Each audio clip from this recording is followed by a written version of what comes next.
2, 1. Come on. 3, 2, 1. And we're back with Mr. Don Albrecht, the much more handsome and lesser known brother to Bill. And Yeah.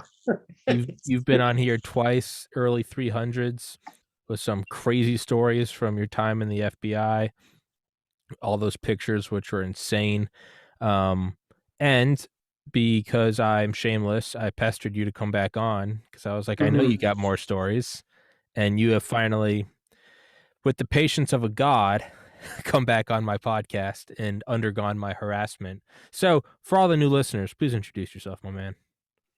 Well, I'm Don Albrecht, as Tommy said, and FBI agent, retired 2012 after 28 years with the FBI, and served in San Diego, New York City, and finished up my career in Kansas City, and mostly worked violent crime, a little terrorism, a little public corruption, a little this and that here and there, very little foreign counterintelligence, but mostly violent crime, and most of my cases were regarding that type of thing. And also on the SWAT team, also a firearms instructor in all those offices. So had a pretty interesting career all in all. Yeah, the pictures we went through last time of your SWAT team pictures looked, I mean, if you went into encyclopedia and looked up like 1980s tactical mustache, those guys, awesome, like right out of a movie. Like perfect. Yeah, I look much more swashbuckling back then than I do now. Nonsense, sir. I think you look better now. Now you've got I look like Popeye. Yeah, now you've got wisdom, right? I got like forearms like Popeye with the perspective of the camera. Exactly. Hey, man, you gotta take it with age, man. You got the wisdom. That's right. You can look back at the swashbuckling you. That guy's a dipshit. You got wisdom now. Yeah, I wish I had it back then. Yeah. Hey, I look back at me 2 years ago. I'm like, you moron, but I'm only 30, so I know whatever I'm doing right now, I know I'm looking back on this in the future. I'm just like, you jackass. So, yeah, it doesn't get much better. I still look back on things I did at 60. Yeah, I don't think it ends. You know how I think it ends? I think it ends with death. I think that's when you stop looking. I think up until the last minute, you're like, man, I was such an asshole. Yeah. But yeah, man. So what story are we getting into today? Well, this one was we got into the stories before. This one I didn't get to was it was kind of a humorous case in a way, but it's also kind of tragic in the sense that it's a stolen valor case. In other words, some guy pretending to be somebody he's not, and usually that involves being a military veteran hero, that type of thing. And then this was like the most pathetic guy you could possibly ask for. We do, as part of the FBI's investigation, our jurisdiction, we do crimes that involve impersonating a military officer and the unauthorized wearing of medals. There's false identification, that sort of impersonating a federal officer. All these things came to bear on this case. And what started out as, innocuously enough, a Navy veteran who was, I think he was part-time private eye and had another business on the side. And he was in the office of a client, and he, being a Navy veteran, he was very keen into heraldry of Navy awards and uniforms and how things should be. Obviously probably a pretty squared away guy himself. And so he saw a picture on the credenza of one of his clients, and it was an admiral, one-star admiral, which if I recall is a commodore, I think they call that. And he is wearing a dress we call mess whites. It's a white, pure, brilliant white uniform, a chest full of medals, a Navy SEAL trident on his chest, which is a big deal. That identifies him as a Navy SEAL, been through the training and all that, which is very, very interesting in and of itself. However, the thing that caught his eye was he was wearing a ribbon at the very top of all the ribbons that represented the Congressional Medal of Honor. And he knew this by looking at it because it's very distinctive white stars on light blue ribbon. So he took a look at that. He goes, wow. He goes, a Navy SEAL, the Medal of Honor. I mean, there are several, but the guy was wearing a name tag, which was, sometimes unusual in the Navy. It said the guy's name was Toops, Toups, kind of a unique name. And he said, Toops, that doesn't ring a bell. I've read all the stories about Medal of Honor winners in the Navy, and that one doesn't ring a bell. So he kind of filed it away, and concluded his business. Went home, and he got pulled out his books and started looking at it. It was back, this is 2002. Internet was just starting up, just getting going, really roaring about that time. And he may have been actually consulting the internet as well, but he did some checking around and could not find anybody by this name. And of course, while he was there, he got quite a bit of information from the girlfriend. Now that he looked at the guy's picture, he says, "Oh, hey, how about that? That's pretty impressive. Who is it? That kind of stuff." So, "Oh, it's my boyfriend, and and he's, we've been dating for a while, and blah blah blah, and all this stuff." Give him a little background on it. And she doesn't know anything about the Navy, the military, anything like that. So she's not has got a clue that this could be a problem. So he goes and looks at this, and he goes, "This guy's a fraud. There's no doubt about it. There's nobody by that name having got the Congressional Medal of Honor." So and it does, unfortunately, it does happen where actual veterans will do this sort of thing, which is kind of rare, but it does happen. So he thought, well, this guy's more likely a fraud, never been in the military. He was betting. And so he said he knew the FBI covers this information. So he says, "Hey, I'm going to call the FBI office and let them know." So they do. Long story short, they get the information. The information gets passed over to our squad, which is the Violent Crime Squad. We handle all types of these miscellaneous violations as well. And that's what makes the job so interesting, is you never know what you're going to do day to day. And so I get to catch the case. Now I'm a veteran, Army vet, and I know a thing or two about military, and not that much about the Navy, but I know a thing or two about the military, and I certainly know a thing or two about officers. And so I have I look at the picture of the guy. I forgot, how did he do that? He took a picture, I think, of the picture, I think, and you showed it to us, and it didn't. Somebody just didn't look right. So I just, I said, well, we'll go at it. We'll go after this. And I go figure the first thing we're going to start was go down and interview this woman who was not far from our office. As a matter of fact, it was like 5-minute drive. So we went down to myself, actually just by myself this time. I went down and did an interview. I always told people, if one agent shows up, it's no big deal. If 2 agents show up, it's probably pretty serious. If 3 or 4 agents show up, you're probably going to jail. So this time it was just an interview. So I just went down by myself to get some information. So I contacted this woman and I said, "Hey, explain to her who I was." I said, I looked at the photograph there, and I'm looking at this picture of the guy, and I'm going, yeah, it looks that's the guy. All right. And I said, so I start quizzing her about background, and she's telling me all about this stuff. And he's living with her, and he's gone a lot. And he's, apparently he's works for some secret thing that she can't talk about. So right away, I'm going, okay, it's a secret thing. She knows it's a secret thing, but she can't talk about it. That means he's telling her this crap. And I'm going, that's a red flag right there. Okay, people that work secret stuff don't tell other people they work secret stuff. That's just rule number 1 of clandestine operations. Okay, so I figured, this is all, they'll start to fit together like it's a fraud. So, but my biggest problem is I don't want this guy to get away. Okay, because I want to catch him. So I basically said, let me sit down here and just sit tight. Do me a favor. I told her right up front. I said, look, I believe he is not who he says he is, and I don't want to see you be in any danger or.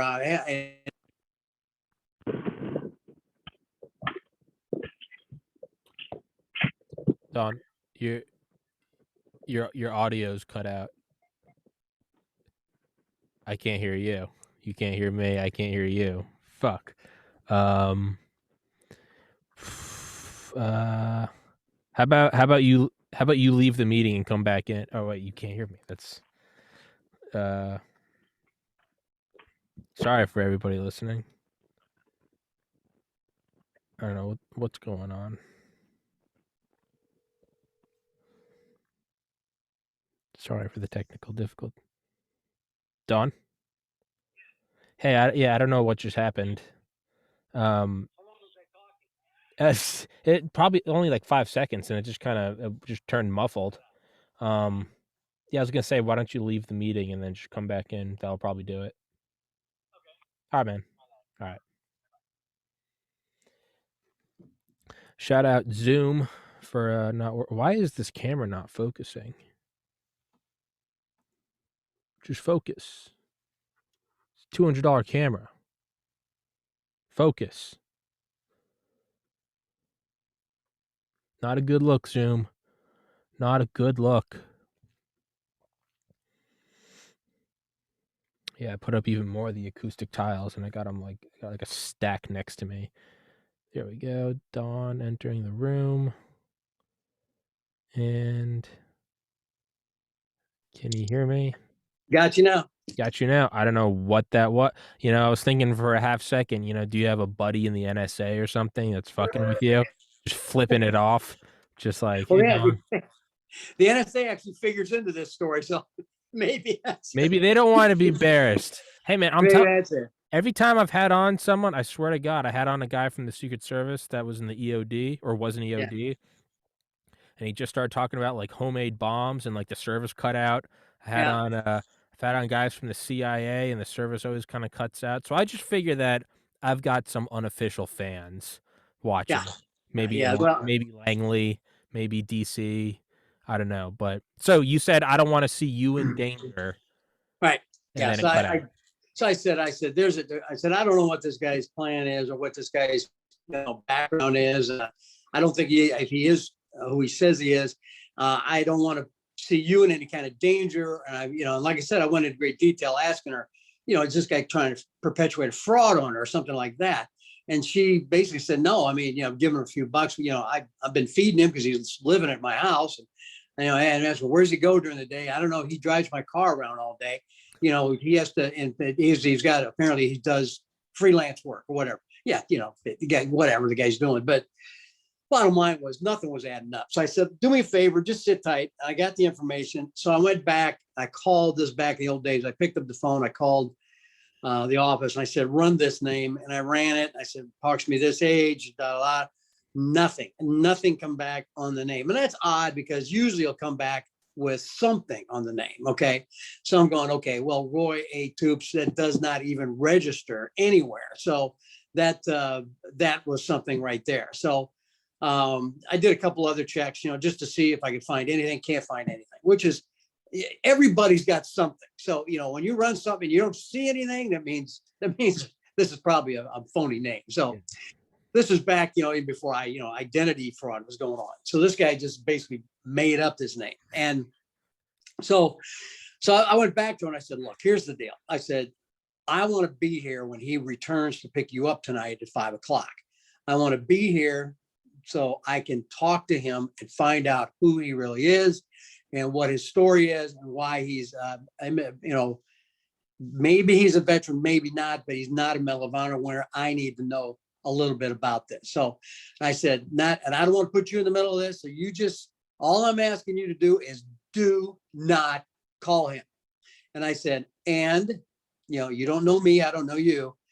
It's not a question of trust. It's a question of trusting, but verifying. So I'm going to make sure that I monitor all outgoing calls of this business from this point forward. So no, and this is, right about the time when cell phones were just starting, so I said, don't make any, and what I want to do is scare her enough to where she wouldn't call the guy. So I made it without going overboard. I made her understand that this is serious. Something needs to be straightened out here, but we can't do it if she interferes and that sort of thing. So luckily she bought it and she didn't.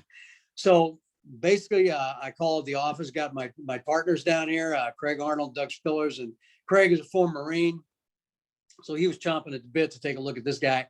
And so Craig and Doug show up. We set up on the business. And sure enough, like clockwork, this guy shows up at 5:00. And there was clearly, as soon as I saw the guy, I said, "Nah, this guy's not.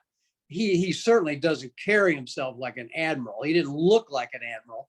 He was 46 years of age, kind of pudgy, unimpressive, type of guy, kind of like how I look now. I was gonna say, it probably looks like a jackass like me, and I'm like, I'm an admiral general Delta Force. You'd be like, Exactly. what? Yeah, yeah.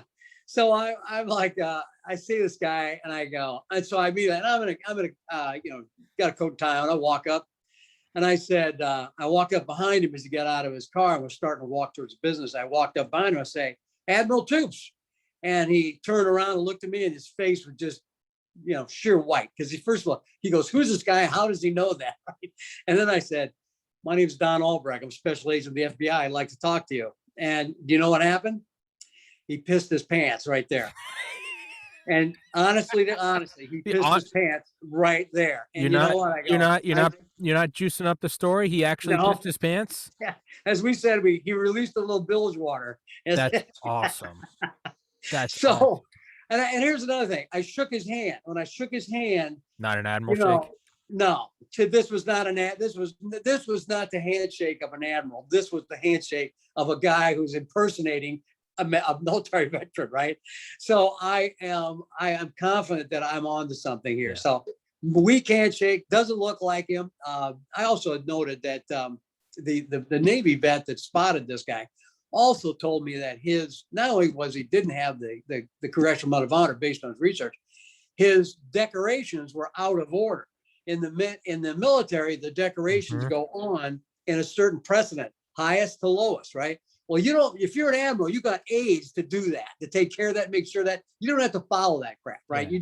You just stay with, having somebody check it out, and that's that. That's something an admiral would never allow to happen. Well, that was another thing that kind of was another clue. But when all this happened, I'm going, okay, we're on to something. So I said, well, Mr. Toops, here's the story. I said, you're being detained. I said, you're not under arrest, but you are being detained. You're not going anywhere. You're in my custody. I said, I need to find out who you are. So we're going to go back to the FBI office, and we're going to fingerprint you. We're going to find out who you are, because I don't believe your name is Admiral Roy Toops. And he goes, oh, no, I am. And then he pulls out this false identification for the NSA. And I took one look at it, and I go, well, this is bullshit. I said, I've seen these things in the back of this magazine you could get at the time through Soldier Fortune magazine or Paladin Press, make official looking, ID and all this. And this was right out of their catalog. It's like a national security agency identification, which, this stuff, it's against the law to make that stuff, So he had his name, Admiral Roy A. Toops, retired, or something like that on there. I'm going, oh my God. So guess what? He just got another count of federal charge against him by doing that, presenting himself as an NSA official.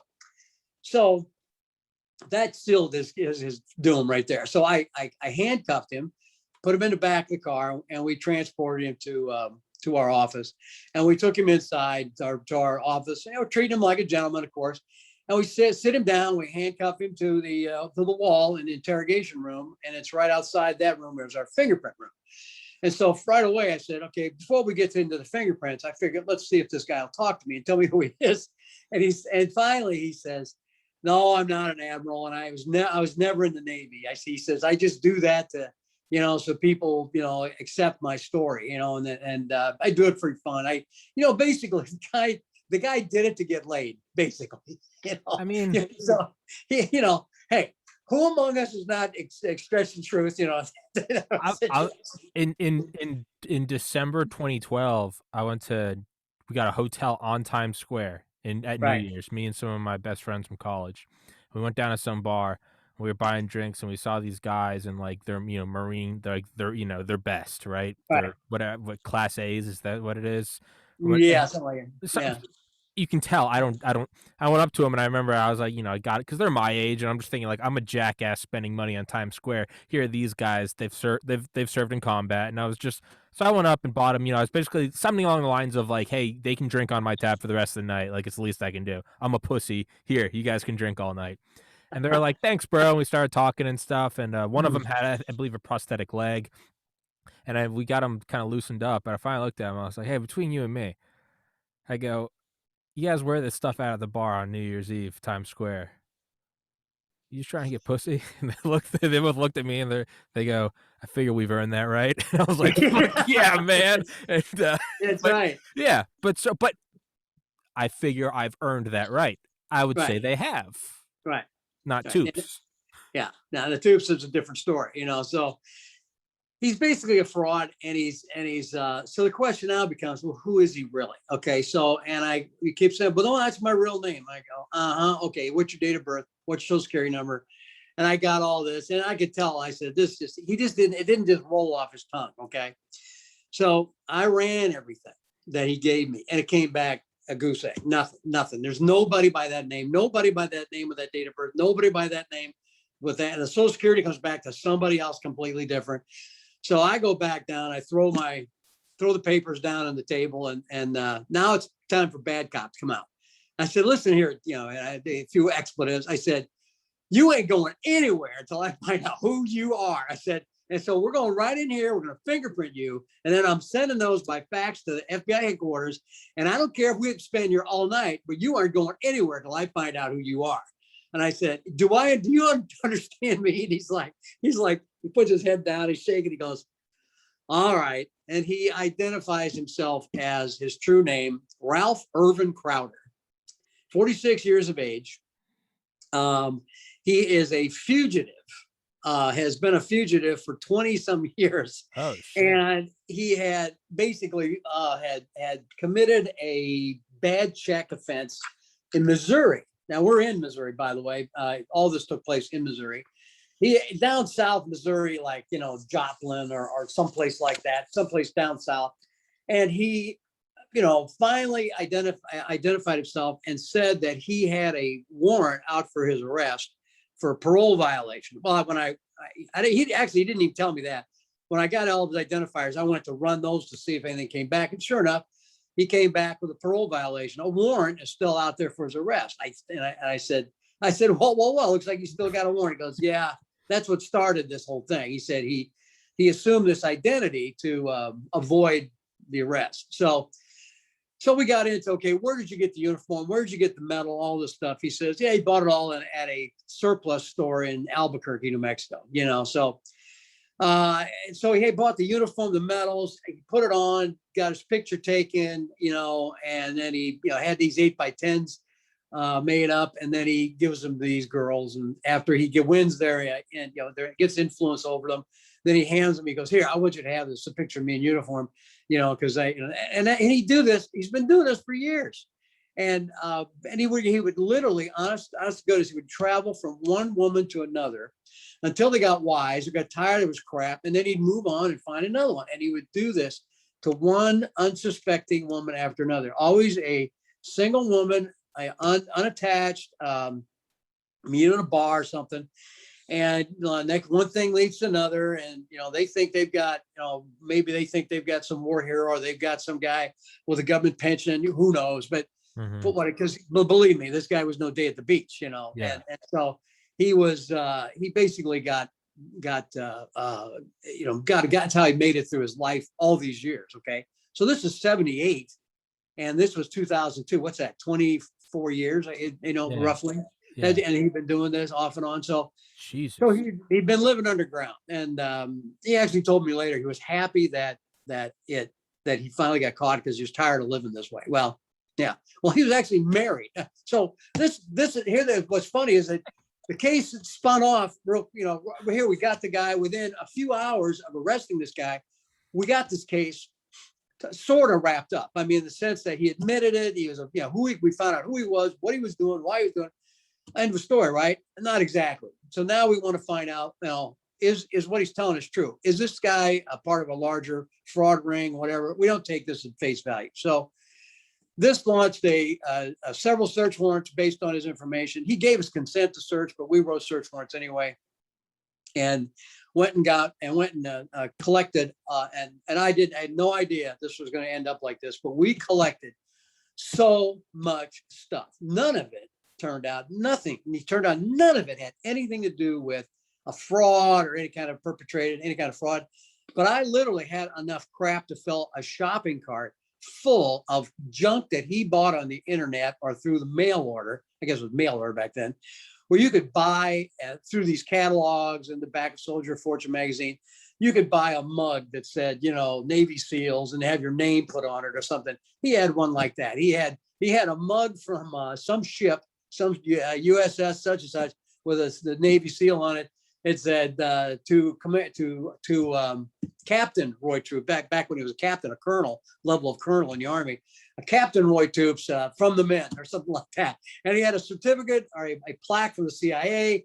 He had certificates from the NSA, all with his name on it. And this is all part of his shtick, basically, to make people believe who he was. And most of the stuff was harmless enough in the sense that it was part of the BS story he told. Sure. But when you got into doing the National Security Agency credentials and things like that, the National Security Agency certificates, now you're crossing into federal territory. Okay, so intelligence community. Yeah. Exactly. The CIA plaque, even that was just like, I couldn't, there was no, but the big thing is with this, and I'll give you a little history of the cases a little bit, but first of all, let me do that, because this is like, say, okay, why did I pursue the case the way I did? Well, here's the story. There's an agent in Newark, New Jersey, named Joe Catone, who was an FBI expert on stolen valor. And this guy, to this day, still is retired now, like me, but he is still works these cases, probably pro bono if I know him. And what happened was he worked a case in Long Island when he was in New York City working there, where the company that manufactured the Medal of Honor was actually making copies, and they were selling them out the back door and making tens of thousands of dollars. And basically they had we figured there was 300 custom made Congressional Medal of Honor medals floating around out there, because the government only gave it to one company to do it, and they had to have a contract to do it so many years. And then they got to go up for bid and do it again for somebody else. And a lot of times the same company got it again. Well, somebody, an unscrupulous executive there, started going out the back door. And I don't think the corporate knew about it. I think it was kind of a scam going on with a couple employees, but they ended up getting fined, and all that stuff. And these guys were arrested and charged with, making false copies. Well, Joe Catone, never been in the service, but he has the utmost respect for military people. And he made it his life's work to track down every one of these stolen medals of honor. And I forget what he's up to now, but this was one of them. And how we knew, on the back of every Medal of Honor, there's initials, I think, if I recall this right, there's some sort of identification. It's not a number, but it's like the initials of the person receiving the Medal of Honor are engraved on the back of the medal to identify it as belonging to this person, this recipient. Okay. And so that's sort of like, if you find one out there, then it's not going to be a real one. So he went about doing this, and this case fell in my lap, and that's when I learned about Joe Catone and what he was doing. So I talked to him at length and got more information, and I started to start putting together my case, because I was back then the history of the law regarding the Medal of Honor kind of went through a cycle. Let me get in my notes here. If I recall right, how it started out. Like when I was doing it, 2002, it was just a misdemeanor to wear the medal. So that was, let's see, what happened. First of all, I talked what happened to him. We did search warrants at three locations, basically the place where he was living with his wife, and then the place where he's living with his girlfriend that had the photo in the office, and then a third location, which I forget what that was, maybe as a former apartment or something like that. And we recovered all these mementos, artifacts, and all that stuff, and documents, you name it. But the most interesting stuff that became of interest to the United States Attorney's Office was he had blank identification to create false identification. And he had, of course, in possession of the National Security Agency credentials, and he had other types of things, stamps and seals and all kinds of stuff. He even had top secret stamps and all kinds of stuff for to make things look like it was real. And he had all this stuff in his possession. So I took all this information over to the U.S. Attorney's Office. And I said, I know some of this stuff is illegal to possess, and then others it's illegal to use, and others it's illegal to manufacture, and it helped me sort it out. So this guy did a great job. The United States Attorney over there, the Assistant United States Attorney I worked with there, did a great job. He helped me sort all out and prepare it for prosecution.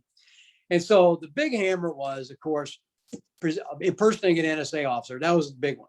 Second was impersonating a military officer. Third was, wearing the Medal of Honor. Fourth was possession,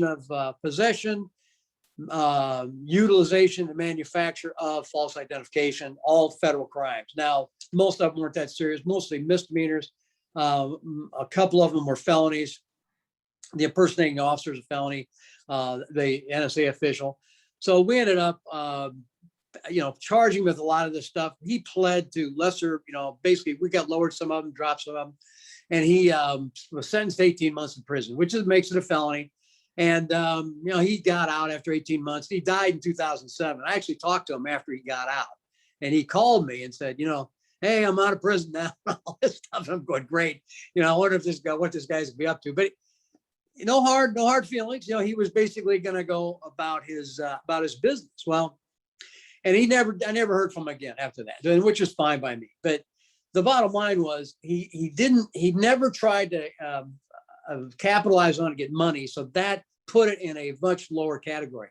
If you do this and try to get money for it, well, now you're stepping into wire fraud, mail fraud, and other types of fraud. So that threshold never got crossed. So that kind of kept it in the lesser category. So a little background on stolen valor. It's a ongoing problem, especially with post-Vietnam. It happened quite a bit after World War II, Korean War II, but post-Vietnam, it really did. And I think it really took off in the 80s when the Vietnam veteran was, before that, they were kind of, they were people who were ambivalent almost towards them, because I was of that era. I was during the Vietnam War, but never went over to Vietnam. So I'm a Vietnam veteran, but I'm not a combat veteran. So I kind of lived through that. I remember the ambivalence most people had to veterans at the time because of the Vietnam War. So but then as the Vietnam veterans were recognized in the 80s for all they had done, during a very troubling time in United States history, they started to be put on a pedestal a little bit, started raised up where they belong with other veterans. And as a result, people started glomming onto this. Veterans and non-veterans started, impersonating a veteran if you weren't a veteran, or if you were a veteran, maybe you were a cook someplace and you made up a story that you were a combat veteran, that kind of stuff. That happens. Unfortunately, that does happen. So there was because of the prevalence of this. There was a book came out called Stolen Valor, 1998, by B.J. Burkett and Glenna Whitley. And they basically exposed what was going on in society with people and embellishing the fact that they were the military record, or they're flat out impersonating military veterans, oftentimes to get recognition or to get something of value. And that book was very instrumental in getting legislation passed federally in the Stolen Valor Act of 2005, which basically strengthened federal law regarding the unauthorized wear, manufacture, or sale of any military decorations and medals, and made it a crime to falsely wear decorations and punishable up to 6 months in prison in federal custody. So that came out actually. See, this all occurred in 2002. And these statutes were on the books when I prosecuted Crowder. However, this case came out subsequently, which strengthened the law. And I said, "Oh man, if we'd had that, we probably would have, gotten more time for the guy." But the guy was really not a criminal. I mean, they're big people can think what they want, but yeah, he was more pathetic than anything else. Yeah. And he had to be punished for what he did, but there was no reason to go after a guy like this. There are plenty of there's bigger fish to fry out there. So we took it easy on the guy because he was just, like I said, he was contrite. Yeah. And I remember during a sentencing, we had Roger Donlin, who was a special forces captain.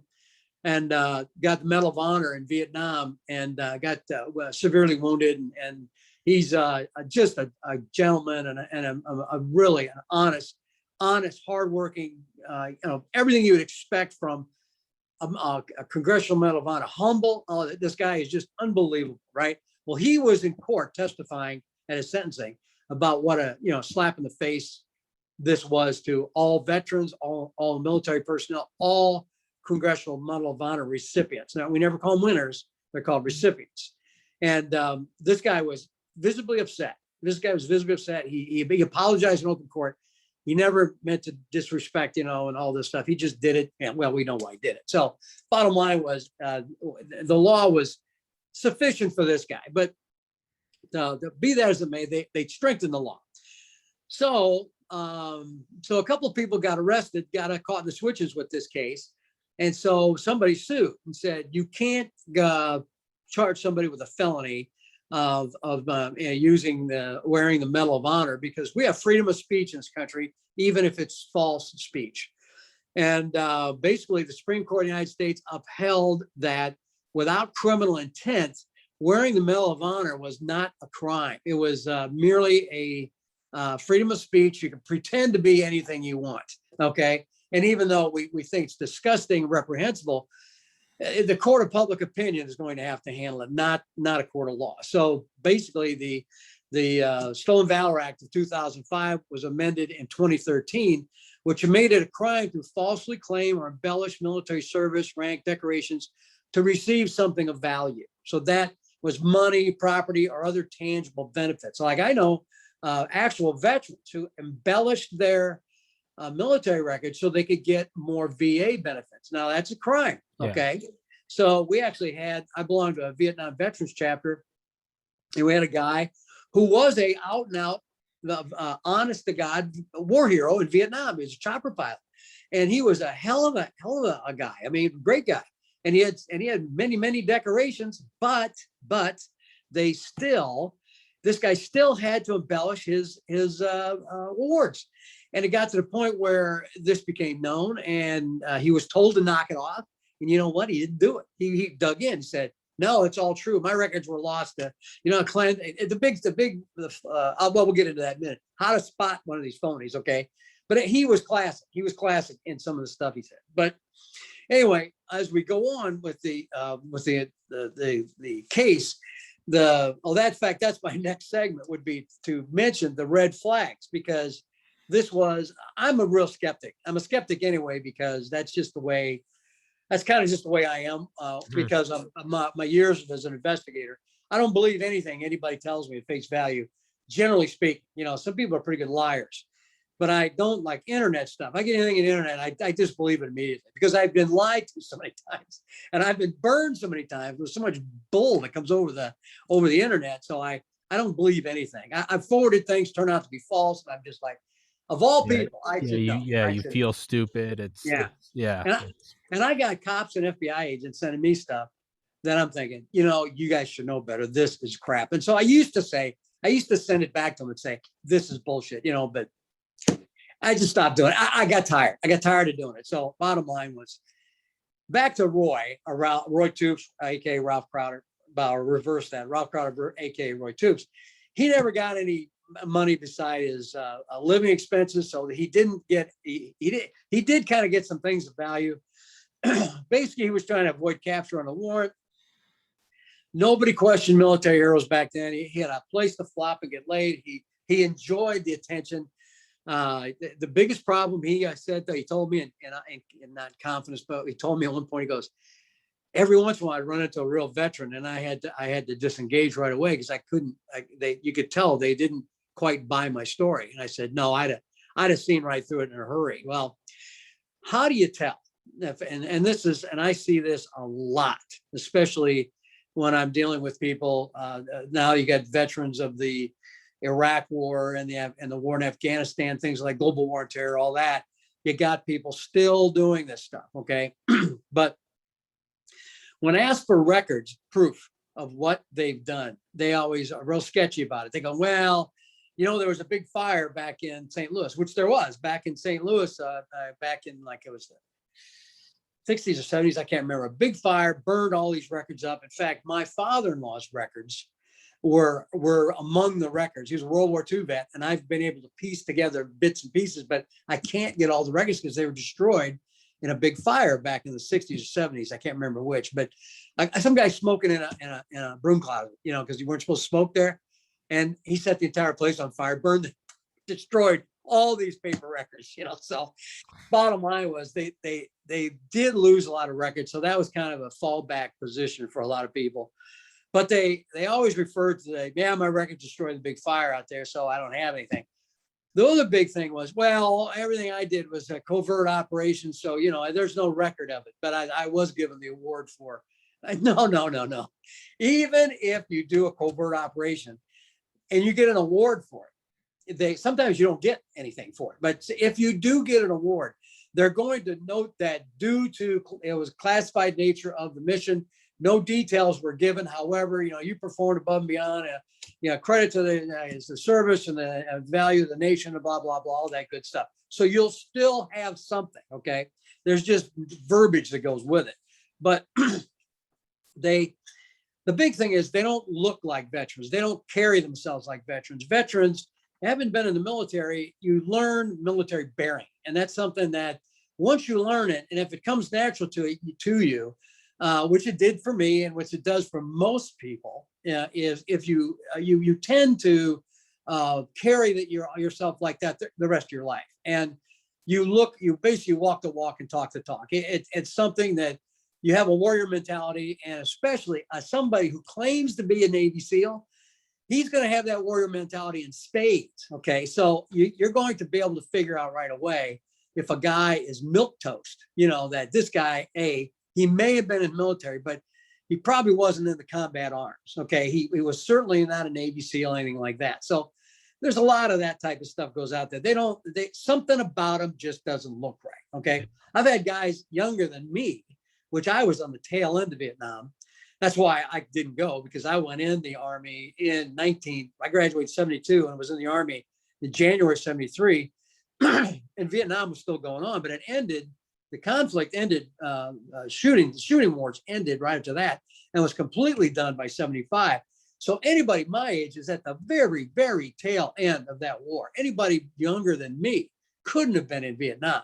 So, because I went in when I was 18, and bottom line is their age doesn't match the conflict. So people said they were in World War II, but if you look at their age compared to, or the Korean War, they couldn't have been, and if you do the math, they couldn't have been. They would have been 14 or 15 years old. So that's a big red flag. And, and the other thing, the big thing is that real heroes don't tend to advertise the fact. They might, if you go to their house, you'll come into like my place here. I've got, I got a veteran tag on my vehicle. I've got like, some stuff on the military behind my wall here, but I don't wear it on my sleeve. It's not that kind of thing. I get on my truck. I've got a couple things on it because, I can't put FBI stuff on it. Somebody will key my car. So yeah, that's true. So I put, and who would want to do that anyway? So I put military stuff in my car. So I got my unit patch and some airborne wings and the 82nd Airborne, of course, and and the Vietnam Veteran Association I belong to, an American flag. That's it. And the 505th Infantry Brigade that I was part of. So that's the extent of it. If I ever do stolen valor, I'm going to go right to the top. Chairman of the Joint Chiefs of Staff. I'm going to walk around in that uniform. And then you got to get the badge. You got to get that badge they wear. I wouldn't even have that. Fuck it. Yeah. You got to be old. Yeah. Well, no, I'm a prodigy. You wouldn't know about me. It's classified, Don. Exactly. Well, that's essentially what these guys do. They'll and some people are mentally ill. So these are the guys that you look at and you go, what is this? He looks like a soup sandwich. I mean, it's a horrible uniform, and they're nothing matches. They look like Napoleon. He's got his hand in his jacket almost. I mean, it's one of these deals. I mean, it's just the brushes on the collar. Like 1800s, like right. brushed and shit. Yeah, Otto von Bismarck. all this stuff on them. I mean, those guys are kind of wacky. Powdered But wig. it's the guys who take the time to research and put together a uniform for the purposes of embellishing a fraud or perpetuating a myth that they have established themselves. Those guys, those are the ones that I'm real suspicious about. Whenever I hear, yeah, he did some real sneaky stuff in the military, I go, maybe, maybe not. You know, I basically, unfortunately, I've gotten so jaundiced by this. I don't believe anything anybody tells me, especially when it comes to their military record, unless I know otherwise. I don't challenge people about it. I just don't, I just choose not to believe it. Over time, if I, ask enough questions or if they tell me enough, I'll be able to sort it out. But I just generally assume, most people are probably exaggerating or, it doesn't fly at all. Oh, shit. Yeah. Yeah. Well, nowadays, what's beautiful about the internet, it has a lot of downsides, but one of the good sides is there is about a half a dozen different websites you can go to now to if you think somebody's a phony, you can go, or if you just want to check them out, just because they tend to bullshit. Well, then this would be an option. There's the United States Army Special Forces .com or .net or something like that. U.S. Army Ranger has a website you can check. The SEALs, USN SEAL has a I think it's .net, I think, or .org. USMC SOC, which is Special Operations Command. They have one. The United States Air Force Special Operations Force, or SOF, also has a website where you can go in, you can put in a name and search a name. That's not classified material, but you can find out if anybody was a member of like a Ranger unit or a Special Forces unit or a SEAL unit, things like that. Or maybe somebody like in the Air Force, like a combat control team or something along those lines. And then there's www.fakewarriors.org. And there's another website straight up, which would be pretty easy to find, stolenvalor.com, which is, you can go in there and find just about anything on anybody. So, guys like me, I served, 3 years stateside the entire time with the 82nd Airborne Division. I've been nowhere, done nothing. But I did my time, I got out, and a guy like me can embellish his military record quite a bit if he chose to. Yeah. So, but of course I'd never do that, but veterans are better at it than non-veterans for obvious reasons. So you have to be careful. So you may have an honest to God veteran who just exaggerates his military service, which a lot of people do. It's very common. Like I say, my motto is when I'm telling a story, bullshit makes the story, right? You add a little color to a story, it makes it sound better and everything like that. But it's not necessarily true, but it's like poetic license. You just take a little license with the facts, Yeah, like who the fuck cares how real the story is, right? It's like when comedians they just want a good story. It's like when comedians say if this really happened, and I'm like, I don't give a shit. Just make me laugh. I don't care. I don't enjoy Star Wars or Transformers any less because I'm like, did this really happen? I'm there to watch big robots punch dinosaurs. Like clearly I've tuned out mentally. Like I don't care, right? That's right. You just want to laugh. You're all having beers. Just make me laugh. I don't give a shit. Well, it's like you may have heard this. The difference between a fairy tale and a war story. Well, a fairy tale starts out once upon a time. A war story starts out, this ain't no shit. No shit, right? There I was, knee deep in grenade pins. Yeah, right. No shit. Yeah, that's exactly how those things started. So, like I said, this case was not the most famous or anything, but it was an interesting case from the standpoint was the entire office was talking about it. I mean, because every day I'd bring in more crap and everybody couldn't believe all the stuff. And it was fondly referred to in the office as the Admiral's case. And I had a buddy who would call and leave voicemails for me. He'd wait till he knew I was out of the office and call my desk extension. And he'd call, especially when he found out the guy was out of prison. And he'd call and he says, Albrecht, this is Toops. I'm out of prison and I'm coming for you. I'm coming for you. I'm coming for you, motherfucker. I was dying laughing. I was a kid. Of course, I knew who it was. And It was just because the fact that this guy had a mean bone in his body was a stretch to begin with. He couldn't fight his way out of a wet paper bag. But Yeah. this the kind of grief I took for this case. But it was like I said, one of my more memorable cases because of where it took me, and it was not nothing nobody gave me no commendation for it or anything like. Actually, I take that back. The Medal of Honor Society did give me a commendation because I recovered the ribbon, the actual medal rather, was never recovered. He left it at a girlfriend's house, and we tried to run it down. We couldn't find the girlfriend. He couldn't remember the name and all this stuff. So that is still out there somewhere. So the actual medal never got recovered in the photograph, and because the uniform, the photograph were all left with a girlfriend, and I think if I remember, we sent leads out to recover it, and she had destroyed everything. She had taken it all out and burned it or something like that. She was angry with him or something like that. So bottom line was, so it did get taken care of. But it's just like I just remember that I took all that stuff that this guy had fabricated to this persona, and I put it in a big box and I shipped it to the Medal of Honor Society in South Carolina, in Charleston. And they have a society there, which is dedicated to the Medal of Honor recipients in the United States military from day one up to the present day. And it's a fabulous place to visit. I'm told, it's on my bucket list, a place to go to, but they've got all these exhibits and stories and all this stuff down there. And so I sent all this stuff there. And my understanding was back then, they were going to put a little display together and say, this is what, to highlight the stolen valor aspect of the case, and say, yeah, there's people out there that are, profiting or, getting undue recognition on the backs of Medal of Honor recipients. And said, this is how far some of these people will go, and they're going to have a synopsis of the case and all that.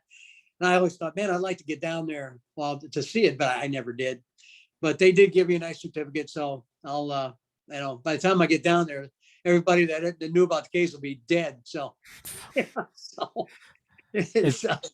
I want to try to find, if anybody listening to this podcast knows anyone that maybe you suspect is doing stolen valor, I want them to get him or her on the podcast, and then 5 minutes in, Dawn, you'll join the meeting. Yeah, ask questions, huh? You'll just start going off questions. It'll be like To Catch a Predator. Remember that show on Dateline NBC? It'll just be that. We'll just start catfishing. Catfishing stolen valor guys. Well, let me make a prediction. The audio will go out. Goddamn right it will. Well, that's the thing, that's is we'll never upload. I can't hear you. I think we lost audio. Well, sorry guys, I gotta go. That's when you see the FBI SWAT team in ninja suits coming in the back door just as the audio goes out. I'll be like, I guess that was a flashbang. Yeah. Well, exposing people like that is what you have to do now, because that's all you can do. Unless they're like the guy I was talking about from the Vietnam Veterans Association, who the other veterans actually went after this guy and exposed him, and he actually he refused to cooperate and admit guilt, and he went to jail. He went to jail rather than admit, and we proved, they proved that it was a fraud, and he had gained something of value. That's why he went to jail, and he got out of jail, and I think he still maintains that it's false, which is well, you could get into the psychological aspects of that, but that's really bizarre. That's narcissistic, really. That's insane. So, it is, yeah. But he was a fraud, no doubt about it. There's so it basically, there are guys out there who will go to their grave saying, "Oh no, this is what happened." So, part of me, a small sliver of me, kind of respects Toops. Take this with a grain of salt. Yeah. That he looked you dead in the eye and gave you an NSA credential. That took stones, I'll tell you, because you know what? I know I've seen these phonies before. This was as soon as he goes, I looked at it, I go, well, I know he's not an NSA official, and I look at it, I go, no. I said, But the color just drains from your face if you're in there running fingerprints and you get a direct call from an untraceable number. And it's the director of the NSA. It's like Release that man. back off, Albrecht. This goes up higher than you could possibly know. It's right. This is some Oliver Stone shit. This is Yeah, right. this you tug on this thread, it goes all the way back to Lee Harvey Oswald. It's Yeah. just man, it's if you were gonna just look at someone dead in the eye and say NSA, CIA, part of me wish Toops kind of held on to it a little longer. Be like, your fingerprint came back with nothing. Be like, Well, exactly. it's It's hard by to do that design. when it's hard to do that when you pissed your pants. Well, You that know. too. No, that you're right. That he wouldn't have got through training. But man, Yeah. if you ran my name and nothing came back, I'd be like, yeah, it's because I'm good at my job. You Right. know, if No, you like, if that's you're, that's a yeah, that's another red flag. yeah, Every clandestine operator has a story, a backstory. They call it backstopping. We used to do with our undercover agents. yeah, We have a story behind it. If you check the guy, something will come up. yeah, If nothing comes up, that means it doesn't exist. So it's got to be backstopped. yeah, yeah. I mean, like, right, like Joaquin Garcia, right, the guy I had on Exactly. here. Yeah, Big Jack. Yeah. yeah, yeah, yeah, yeah. He said, yeah, when he was down in Miami doing undercover stuff, he actually made sure to find a cemetery with it was like a whatever fake last name he was using. I don't think it was Yeah. the Falcone case. I think it was something else. But he Yeah. actually went and found a cemetery of two matching. It was something like Lopez, and he Uh-huh. made sure to remember where it was. So sure enough, one day when the mob boss is like, "Jackie, let's go pay respects," Yeah. without missing a beat, he was like, "Let's go pay respects." Wasn't like looking around. Where he just went straight there. And he goes, he goes, I was just praying to God that the actual kids weren't there. You're like, Yeah. who are you? But yeah, no, you backstop it, right? Just have that Right. ready. Yeah. No. Or if you're not doing any of that, just take the Winnie the Pooh approach. Uh, if you tell the truth, you never have to remember anything. Yeah. That's it. Just Yeah. be a jackass like me. I'll look you dead in the eyes and tell you. I'll be like, I still crouch when I hear a gun go off. Like, I'm not gonna try to be like, I was in Delta Force.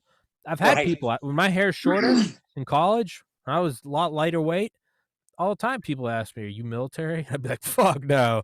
I'd be like, "No, man, I'm not even gonna try." I'm like, Yeah. "No, no, I'm taking organic chemistry. Absolutely not. Absolutely not. Bullshit, I can't carry a rucksack. I don't eat MREs. No." It's, Yeah. yeah, so Yeah. just don't do it, I guess. No, it is. I mean, it's like, and that shows a pathological problem. I mean, if you have to be someone else in order to get through life, then you've got some issues, So that's something, especially like me. I've lived in the shadow of a couple honest to God military heroes. I mean, Yeah, and they're like my role models, my two yeah, brothers, yeah, and but that doesn't change who I am. yeah, So that was them and I'm me. That you have to be your own person. yeah, So it's there's always going to be those greater than you and lesser than you. So the sooner you learn to accept that, the better off you're going to be. yeah. Just accept what you have and just Yeah. be if there are I have friends, most people I meet, much smarter than me. Much, Yeah. I have friends that are doctors and lawyers. Yeah. And I'm just like, no matter what I do, like, I'm just not gonna my brain, like, I don't have the same RPM or horsepower that they do. Like, I can work harder, but, like, Yeah. sometimes you just meet a guy that was born with a Ferrari for a brain, and you're like, "Well, fuck that guy." But, like Yeah. I don't know, look at someone else, find someone dumber than you and be like, "At least I'm not that guy." You know? Like, That's the right? story of my life. That's exactly. Just come on this podcast and be like, "At least I'm not Tommy." You'll leave here feeling better. Be like, "Look at this jackass." Talking Exactly. about Yeah. psychological disorders, I'm sitting in here in like a styrofoam box, like, Yeah. you know, I'm not exactly I don't exactly have all the screws bolted in. Um, but yeah, Don, let's wrap this one up. But real quick, if I can, so the importance is I always looked at things like stolen valor, and yeah, I kind of lean towards freedom of speech. But more than anything, I guess I was always surprised that I was like, is this just is it to show respect for actual veterans? But I never thought about what you said. It's well, you have to make sure they're not actually committing fraud and impersonating a military, I guess, military member, a member of the military. Is Yeah, it how much of it is, or at least for the listeners, could you explain as you explained to me? So it's not just like, "Fuck these guys, my brother's, a veteran," like, because that can't be a basis for law, that's based in emotion. It yeah. is it's fraud. Right. And I think the law, I hate to say it, is probably correct. I mean, unless there's some criminal intent and you're committing Yeah, fraud, I mean, otherwise you're just bullshitting. Okay. And the problem is that that's not there's no illegal. law against that. That's not it's I have friends that, that combat veterans from Iraq my age, Mhm. and, I remember asking them about, like, kneeling at football games, Yeah. and they're pissing on the graves of my, like, dead friends, but they're like, at the same time, the very thing you are fighting to protect Right. is a society where you don't get beheaded for, stomping Right. on the flag, as disgusting as it is. You it's a weird catch-22 where I've had on your brother, I've had on military guys, and I have nothing but respect for him. And, someone that does, claim that they are this person, you're lower than pond scum. Yeah. But at a certain point, it's like, are is is the beauty and glory of what guys like that do is because they protect a society that is so free that you can kneel at the anthem. It's if you don't clap for the supreme leader in North Korea, they chop your hands off, right? Sure. It's a hard pill to, and again, I always point to, like, my great uncle Rich, 18 years old, Omaha Beach, survived. He was actually in the FBI for 50 years after that. Wow. It's yeah, oh yeah, no, insane. Passed away several years ago, but so I don't say it lightly, like, I don't know what I'm saying, like, no, he had a dagger with a swastika on it that he took from the body of a soldier that he killed in Normandy. Like, it's Mhm. as real as it gets, but it is, like, the thing you're defending is a place where not commit fraud, but you are free to bullshit. Like, Right. that's comes with the anyone can buy a gun. That also means we have school shootings, but it's also everyone's armed to the teeth and you're supposed to overthrow a tyrannical government. Like, I'm free to go eat Big Macs every day. I'm also free to die of heart disease. It's a kind of a, it's a that's a tough Choices. pill. Yeah. Yeah. What? Yeah. What? Just choices. Yeah, Choices. it's a tough Yeah. pill to swallow, but that is the ultimate. Now that doesn't mean you have to show them any sort of respect, and I'm not saying that you might give them a black eye or something, but like, yeah, it's So it's a that's the key right there. The court of public opinion will yes, deal with people like that, yeah, and that's what So freedom of speech is fine. Freedom of speech allows us to know who the assholes are, and yes, then we can deal with them accordingly. But absolutely, and one person's hero might be another guy's jerk. It just depends sure, on your audience. So, sure, yeah. Comes in a fraud, well then there are a whole yeah, set of laws that deal with that already. But yeah, freedom of speech is kind of like anti-aircraft tracers, right? yeah, You yeah. you can triangulate the assholes. You're Right, like, "There exactly. he is. Yeah. That guy over there." You can see right where it's coming from. Well, that's the big thing. The government, it should not be in the position of determining whose speech is allowed to be permitted and whose isn't. Well And well, that's where we're headed, I'm afraid. shit. Well, yeah, you do see that with it starts as a noble endeavor. We're Right. we're halting stolen valor. And it's like, Yep. "Well, yeah, I guess you're right, you can't bullshit." But how many steps removed and how many years removed is it until all of a sudden it's, "You tweeted that you don't like the president. 20 years in Yeah. Guantanamo Bay." That's a whole other aspect. Big tech, the big Exactly. that's not government, but it's tyrannical no matter what. It is. I've been kicked off here twice. I'm back on my 3rd strike. I say one bad word, I'm gone, and but it's how long until, so, like, right now, I got booted off for episode 370 with a CIA veteran, Claire Lopez, talking about election fraud, and episode 411 with Dr. Hodgkinson, a Cambridge MD, who was just talking about the inefficacy of lockdowns, not even anti-vax. Right. Those are two topics that got me kicked off. Now, people might say, oh, well, that's good. You got to stop misinformation. You got to, all right, okay. I'll play devil's advocate. I'll take that with a grain of salt. But now we're now on two topics you can't talk about. Right. How long until there's a third, and then a fourth? How many years down the road can you no longer post videos of people being unarmed people being shot by cops? When Right. can you not post a video of, hey, I think there's fraud in my local government? The people that are using these things, I think the vast majority of people are good. The people that are pushing for the Overton window to shift to where certain things can be suppressed, they don't have good intentions. No. These are the assholes that want the tree of liberty to be parched. These are the people that are like, ooh, we can push this, push this, push this. And now all of a sudden it's 2035 and you're not allowed to question what's in the Pentagon appropriation bill. What are they doing with 800 billion? Right?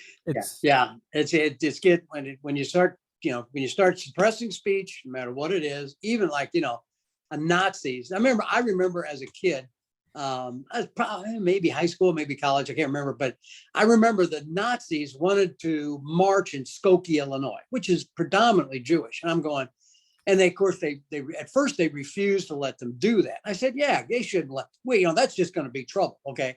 And I thought, that I thought that was a good idea. But then the court came back, no, you can't prevent. It's freedom of speech now, unless they can make an overriding case for safety and that kind of thing, which I don't think they could. They had to let them march. And I remember thinking at the time, going, well, yeah, when you think about it, that's when I first learned that all speech is protected, even speech you don't agree with. And obviously, I'm not going to side with the Nazis, but sure, I guess we got to listen to them, and hey, we don't have to agree with them, but they have to be heard. Hey, Kathy Griffin, the so-called comedian, and Right. in 2017, she went viral with that photo of her holding a bloody severed Trump head. Right. Now, I don't know what the technicalities of that are when it comes to like the Secret Service visiting you, but me as a conservative guy who openly likes Donald Trump, I remember saying when it came out, I was like, that's disgusting, but I'm like, I think you're allowed to do it. Yeah, you are. It's, unless you're saying, go get me a real one. Well, okay, well, now you're calling for threats, but like, I think you're allowed to. It's disgusting. I think you're allowed to. If you want to. We've seen quite a bit of that in the last few years about that. Yeah. We have. And it's, it's, if we push for the inability for that, we will become the thing we are suppressing. If we look at someone saying, I want to march around as a Nazi, and we say, you can't do that, that's a wrong ideology, that is laying the framework to become a Nazi state. Exactly. It's disgusting. It's absolutely I went to a school in deep South Georgia. I heard the full hard R N word more times per day than I had in the previous 18 years of my life. Yep. I think and I'm free to cut those people out of my life, and I did. Yeah. I think you're free to say it. It's disgusting. Yeah. Honestly, I think when we banned the N word, that was the beginning of this stuff. Now someone's gonna take this clip out of context. Right. Two white guys saying it all started when they banned the N word. Yeah, exactly. And that's probably right. That's probably what they'll do. But yeah. It's disgusting, yeah, and we know what it means, yeah. But who's going to know down the road how bad it is if we aren't allowed to say it? No one, you go 20 years from now, kids aren't going to understand. It may come back because people won't understand what it means, exactly. The real meaning of it. Yeah, exactly. So, it's and this is more of like a pet peeve of mine, but it's like when we make things unsayable, all you do is give them power. So for instance, the corollary is everyone says, you can't say the N-word, but you can say cracker. If anyone calls me cracker, I don't care. Right. Now, so I use this, and it's kind of a thought experiment, is like, what is magic, right? What is, in any Harry Potter or fucking Lord of the Rings, what is magic? Magic is something you say, and it has a physical effect at a distance. abracadabra, and the light turns on. I say something, and there's a physical manifestation in the real world. Let's say Don's black, and I call him the N-word. I'm in Maryland. Don's in Missouri. Don, he straightens up. He gets, what did you just? Yeah. I just had an effect. I just kind of fucked up your afternoon. You go to your wife and you're like, man, this guy said this. You gave me that power because I'm not allowed to say it. You gave me, you don't have an immune system built up to these things. I get it. I'm also white, grew up in a well-to-do family, and I don't know the plight of racism. I understand that. But the minute we start taking away words, I'm Irish. You can call me a dirty Mick. You can say Irish need not apply. I don't give a shit because you're allowed to say that. Now, if that had been outlawed my entire life, and then as we're signing off, Don goes, "You dirty Irishman," I would sit here and call my dad. This guy said this to, and whoa, what did he say? And my mom would be like, "Oh my God." But it's no, instead you can be like, "Tommy, you're a dipshit, retarded, faggot, moron, bitch." And I go, you're not wrong. It's Yeah, that's right. When you suppress these things, all you do is give them power. That's all you're doing, Well, I think if, I'd like to know if when somebody says something, it identifies who and what they are. So if you're not allowing that, the big thing, should we say, hey, you shouldn't say these words. These are fighting words. Sure. Yeah, these are fighting words. Okay, so you don't say those things. If you do say these things, expect consequences. Well, yeah, okay. Yeah. So that's different. Yeah. But just to say, oh, it's forbidden from our lexicon, and like you had people reading Mark Twain, for crying out loud. And it was, and now the professor or teacher or whoever it was that actually read that in class was actually disciplined or fired or something. I mean, come on. I mean, now you're getting stupid. It's when you remove it from now in a court of law, no, you're allowed to say it. Now, does that necessarily mean if you go, my best friend lives in Baltimore, if I go visit him and we go to a pub and I'm just letting the N-word fly, hey, there's a high chance you guys are going to be the pallbearers at my funeral in the next, 24 hours. But the idea that because what we're seeing it right now is you can say for 20 years, oh, well, you know what? It's good we didn't let the Nazis march. Oh, it's good you don't say. Well, how does it start creeping up? Well, now you can't talk about election fraud. Okay. Well, now you can't talk about a COVID vaccine. Okay. Well, what about the people that maybe take the vaccine and die? Are they not allowed to hear that? How long? Okay, now what happens when another Trump gets in office and he goes, no more dash cam videos of or body cam videos of unarmed black guys getting shot. They can cite national security. We can't have any more riots. Well, now we don't get to balance out the powers of the police because we go, did you hear someone got shot? And I go, I'm not posting it. I'm not trying to get my channel. But you can see how it creeps up until soon, all of a sudden, did you speak bad about the king? Yeah. And we become the very thing we fled from. So on that note, everyone should swear like a sailor and say everything you're not allowed to say. Find the edges. Find what gets you a black eye. Nothing wrong with a good black eye. I think that's probably only ever made someone stronger. It's a badge of courage. I've got punched in the face, and yet you'll learn your boundaries. You go, okay, noted. There's the out of bounds line. That's right. You get slapped by a girl, and you go, noted. Noted. That wasn't a compliment. That was a drunken slur. Maybe not the nicest thing to say. Noted. And you find the boundaries to your life, and then live in that box. And you'll probably be happy. Yeah. But if we don't have audience. if we know the crowd, if we don't have these boundaries, you're gonna walk off a cliff. Yeah. I can't wait until this podcast is the size of Joe Rogan's and someone digs up a clip in 10 years of me and another white guy with a flat top going, it all went wrong when they banned the N-word. And it's gonna be you down at the Medal of Honor Museum, and they're gonna be like, that's the racist FBI guy. And the only thing to make it better is if I had a German accent. I know, right? Listen, the entire problem started when we allowed intermarrying of races. Once we keep things pure, that is when we excel. And it's like, oh, Jesus. Right. But that's where it goes. Now, again, it doesn't Yeah. help that I have blue eyes and I'm white as snow, but Yeah. well, yeah, I guess your last name, Albrecht. Yeah. Albrecht. Yeah. Albrecht. That's a German as gets right there. I mean, that's basically Albrecht, right? Arbeit Yeah. macht Fred. That's like Albrecht macht Fred. Albrecht Yeah. will set you free.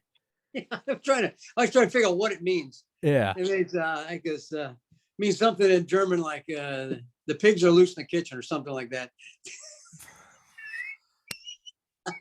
Don't talk about yourself like that, Don. You're beautiful. That's it. Yeah, Don, well, it's been fun. your stories are fucking amazing. I love you are always welcome on my podcast. Please don't be a stranger. And yeah, man, thanks for coming on. Thanks for giving me an hour of your time. And I guess shout out Admiral Toops.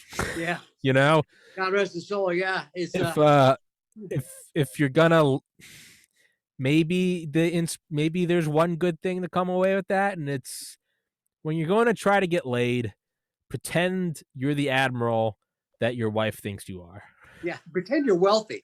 Now that'll always get there. Just lie about your wealth. Yeah. Just money is the best aphrodisiac ever. you know, I'll respect his confidence. Fake it till you make it. That's what I'm doing. Yeah. Maybe don't do it with valor, but yeah, you know, look a woman dead in the eyes and say, "I am the chairman of the Joint Chiefs of Staff." No problem. Hey, Mr. Albrock, thank you so much, sir, and I'll send it to you when it's uploaded. All right. Great, Tommy. Always a pleasure. Thanks a lot, man. Yep. Thank you. God bless everybody. God bless America. God bless the freedom of speech. All right, Amen. Don. Take care, brother.